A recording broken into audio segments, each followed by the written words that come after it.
Hey there, welcome to Underrated Classics, Episode 2. This is where I look at films that I think are just insanely underrated, deserve a new evaluation, much more fame, better releases, what have you. It doesn't mean that these films aren't popular or don't have a cult following or are very popular, some of them, but underrated means that I just don't think it's as popular as it should be. That isn't me saying that the film isn't appreciated by people. Just like when I say a film would be overrated, which is subjective, obviously, I would mean that that film is rated higher than I think it deserves. So, before I mention this one because it's October and I really want to do this film specifically for this month. As episode 1, I did Oliver Stone's Talk Radio. This is a completely different thing altogether.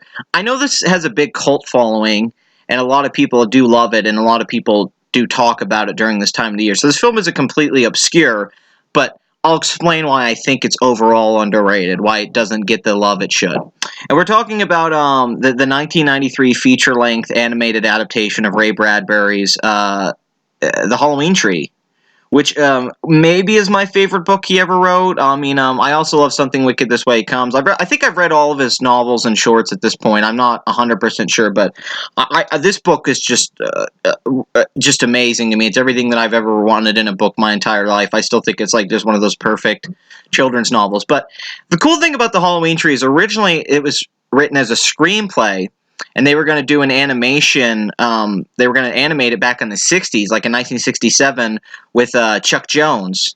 And they were going to do kind of how a Grinch Stole Christmas thing with Halloween. They were going to do a Halloween special, and they wanted this to be on every year. And then that movie never materialized. So then Bradbury wrote it into a book in 1972, and then later on they did release a full version of it. They called it the author's preferred text. But we're going to talk about the 90s Hanna-Barbera movie, which is what I consider to be the underrated classic. Now, before we get into it, this movie does have dated animation from the 90s. It obviously didn't have a huge budget, and that to me is one of the only drawbacks to me calling it a total complete classic, because I really do like the animation because the design's beautiful and a lot of it's based off the details in the book or the illustrations from the book. But even a movie with bad quality in some kind of visual way is not destroyed by that, because everything else about this movie is fucking phenomenal. And I hate to even swear there. It's just it's hard not to get excited, because this film, for people like me that love Halloween, love stories about Halloween, love especially kids trick or treating, the nostalgia of that time, tapping into the nostalgia, and the celebration of it, the time of autumn and the leaves changing and pumpkins and the historical significance and why we celebrate Halloween and what it means to so many people. It taps into imagination and the fear that's out there of the unknown. Um, Bradbury was probably, in my opinion, like maybe the greatest fantasy writer of all time. And I know that's a bold claim to make. It's debatable, but for me, I never read anyone's books in that genre that I think really had such a unique voice. Yeah, I mean, even it's funny because you think he wrote this, and then he wrote Fahrenheit 451, and it's like, geez, these are two completely different stories here, which shows a skill. But the thing that's terrific about the movie is how they made it. They got Bradbury to narrate it, which is just it's just perfect. Literally, getting him to narrate it, which he also does an audiobook of this, is just terrific. His voice just suits this so well. I always think the author knows how to read his stuff better than anyone else. Um, it was a Cartoon Network thing, which Hanna-Barbera and all that, and they used to show it yearly on Cartoon Network back in the 90s. I first saw it on VHS. I rented it on VHS simply because of the cover, the cover of the VHS tape and how it looked, and I was like, shit, I need to watch this movie. And I was very young. I was probably like five, 6, But I immediately fell in love with it, and I thought maybe it was just this nostalgic thing that I loved when I was a kid, and it wouldn't hold up later. But now it's been released on DVD, unfortunately not in great quality. Warner Brothers did release it on DVD. I've rewatched it a few times with friends during October and stuff like that, and it's just terrific. It's one of the greatest adaptations of a children's novel I've ever seen, because it's pretty much just the book translated into the screen. And Bradbury's narration just reinforces that. It feels so right. He wrote the script, and I'd argue it's the best script written for this type of thing that exists. This script is wonderful. He even won an Emmy for that script, which is pretty crazy. And Leonard Nimoy is in it as the voice of Munchroud, which is just crazy. And it's a really great Leonard Nimoy performance because it doesn't actually sound anything like Leonard Nimoy. The film was directed by Mario Puzo, and it's basically, if you don't know the premise, this group of friends getting all excited and ready to go out for Halloween, and they go to hang out with their friend Pip, who's like the greatest kid in town. Everybody loves Pip. These kids all worship this kid. He's just the most popular, cool kid. And then they get there and he's getting taken off in an ambulance, and they don't know what happened. And basically, spoiler, but it's not too much of a spoiler because it happened so early on. Basically, he's dead, and they go to this old haunted mansion with the tree, with the Halloween tree, and it's all these pumpkins with spirits in it. And they go to the evil man there, not the evil man, I guess, but they go to Mr. Munchround, and he basically is going to have Pip's soul in the pumpkin and all that stuff. It sounds weird. It's just a Bradbury thing. It works when you see it. It's all done so well visually that for me to explain it, it sounds more weird than it is, but it's really not. But basically, they go chase down Pip's spirit with his soul with Munchround, and they go through the history of Halloween. And they learn the origin of a lot of their costumes. One kid's a mummy, one kid's a skeleton. His name's Tom Skeleton. One girl's a witch. So they're basically chasing Pip, and there's this emotional resonance that's so simple, where kids just telling each other how much their friendship means, that it becomes more than what it is. It becomes more than just this 90s animated film that they showed on Cartoon Network. Because the power of the words that are in the book and the power of the story cannot be lost, even if the animation looked 10 times worse than it is, which I actually think it's a pretty decent looking film, but it's just dated. But basically, it's the relationships with the kids and Pip that's really the heart of the story. But also, it's intelligent in teaching you historical truth on a lot of these things. It teaches you a lot of things about storytelling and mythology and why Halloween is what it is and why we even associate it with a lot of things about it. Which is the brilliance on Bradbury's part, is that he's teaching kids history, but he doesn't make it boring. He makes it part of the narrative. He makes it part of the emotions. The kids' emotions and flaws reflects kind of the costume they're wearing in a lot of ways.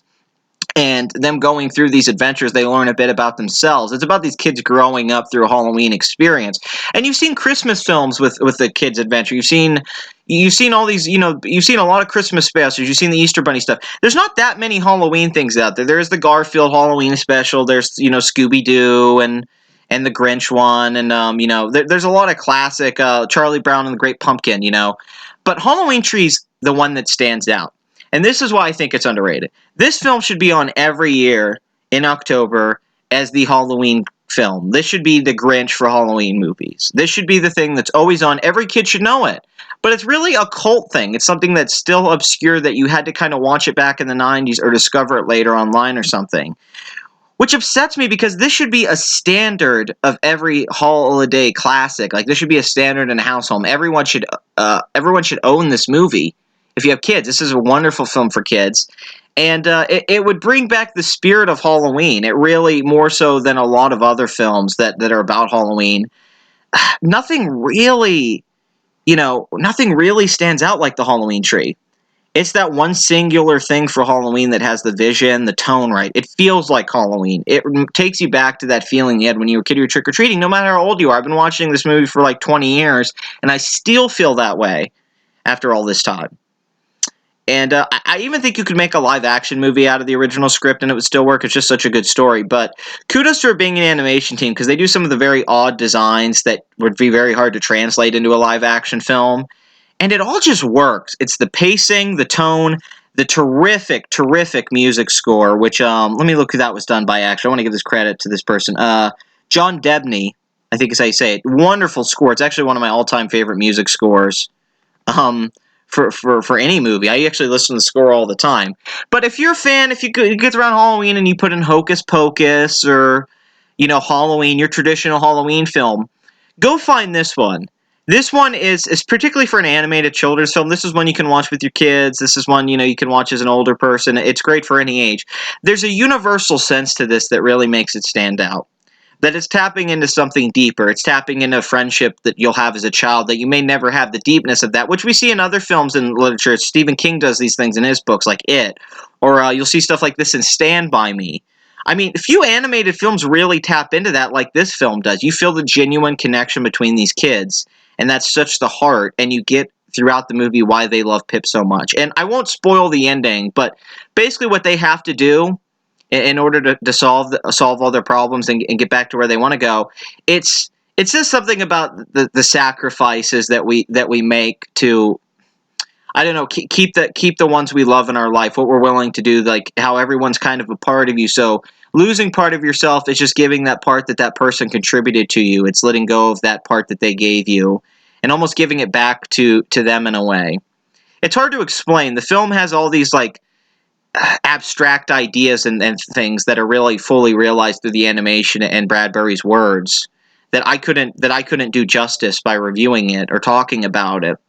But basically, the animation score, everything's so wonderful. Leonard Nimoy's performance is so wonderful. Bradbury's narration every time it comes in just is so great. His prose are just wonderful, and it all comes together for something that I don't think is quite a masterpiece, but it's goddamn close enough to it that it should be recognized as such. This is as good as any animated classic holiday movie. It should be respected as one. It should be considered the standard for Halloween films, and yeah, it should be on TV every year, a few times as a regular, syndicated thing for Halloween. It was for a few years, but I just it blows my mind. It's something like The Iron Giant, where that movie came out and people loved it and it was acclaimed, but it bombed really bad, and then it was on TV a lot and VHS, and everybody realized it was an amazing movie. The Iron Giant's fucking incredible. It's the same thing with this. People are recognizing the greatness of this movie, and it certainly has a huge following, and people who particularly love Halloween or movies within the genre know about it. But the fact that it's not something that everyone knows, even everyone doesn't know the book. I just say this entire story, this entire mythos, everything that was created here is underrated. This to me is the single greatest Halloween story possibly ever written. For like just what Halloween is, for what it is in American terms, going trick or treating, kids going out wearing costumes. I don't think anything's ever done it quite this well. It has all those tonal things that you love about things like Trick or Treat or Halloween, but and I mean the movies too, like the movie Trick or Treat or the film Halloween. But it just has a writing sense. It just has a sensibility with its writing and a pureness and sensitivity that's not in these other things quite the same. And I think it's just almost completely fully realized. And it feels like one of those projects that everyone who worked on it loved that they were making it. They wanted to make it. It feels organic. It feels right. I think it's maybe the greatest thing Cartoon ever produced as far as like features go. Because obviously I love stuff that they did on like Dexter's Lab or Powerpuff Girls, but it's really one of those just classics that kind of like went under the radar and wasn't appreciated like it should be. So when I say underrated classic, I wholeheartedly mean it. This is a classic. This is a film that should be watched 30 years from now, unless they ever make a live-action adaptation that does a better job of this. But as far as I know, you're never going to get a better version of this book probably than this. So, yeah, definitely seek it out. Watch it with your kids. Watch it with anyone. If you haven't seen it, you could probably find it online really easily. They actually sell it on DVD now. I saw it at Walmart a couple weeks ago. So it's definitely getting more exposure. But man, I mean, if you haven't seen The Halloween Tree and you love Halloween and you've been waiting for that film that you can just pop in and enjoy, that isn't necessarily a horror film, that really is a film for that holiday, this is truly a classic. And it's underrated only in the sense that it is not held to that standard. It is not seen as that definitive Halloween film, and it should be. It really should be. I'd even say Halloween Town's probably more popular than this movie with a lot of people. And I love Halloween Town. I'm not knocking it. But this movie is on a whole other level, especially with its themes, the writing. I mean, the script is truly a work of wonder. It's a wonderful script, and it's the power of the story that carries it through anything that could be held back by the dated animation or even some just okay voice acting from some of the other kids. It's not like all the voice acting's amazing. It's good. Nothing about the production's like groundbreaking, except the score's great and Leonard Nimoy, but it's the story that stands out. And films are a visual way to tell stories. It's a visual medium, and this story is told so well visually, and it's so powerful that it's hard to deny it. It's really hard to deny its weight and power, and it's hard to deny how funny it is, how charming it is, how beautiful it ultimately be. The melancholy that is tapped into here, that sadness of the indifference of getting older, how the world changes around you and you have to accept more responsibilities, and how maybe you're never more pure and free and alive than when you're young, when you're a teenager. You never have more chances to do things like this, to really go out into the world and see things and learn things and experience things with the full wave of emotions of feeling them for the first time. And you're never going to have those same feelings again because you're not going to be able to recreate those first feelings.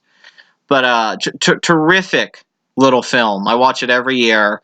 And I think that it should be considered the standard for Halloween films. So, I mean, I'm just getting a little redundant here, but The Halloween Tree, 1993, great movie. The best adaptation of any of Bradbury's works by far. I like it better than the Something Wicked This Way Comes movie, which isn't a bad movie, but this captures the feeling of reading his novels, his wonderful work, more than anything else ever has. And to me, this is something that felt very close to him. The fact that he worked on it, he had to wait so long to get something like this made. Him narrating it, it's just elevates it to a whole other place.